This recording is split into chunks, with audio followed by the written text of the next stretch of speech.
And on that note, now I want to introduce your first musical term. It's pitch.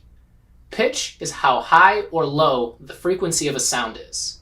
On the piano, you'll notice that to the left, the sound gets lower and lower. Towards the right, the sound gets higher. So the pitch increases as you move to the right and decreases as you go left. And this is because the strings inside the piano are thicker on the left and thinner on the right, so they create sounds of different pitches. Make sense? Now let's go to the piano. Alright, let's break down the keys nice and easy here. On the piano, we have white keys and black keys. And you'll notice it's laid out in a pattern of 2 black keys, then 3 black keys. 2, then 3. All across the piano. Each set of these is called an octave, and it's made up of 12 notes.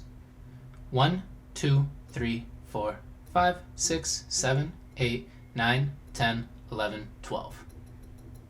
And that's all the notes repeated all across the piano. 7 white keys and 5 black keys.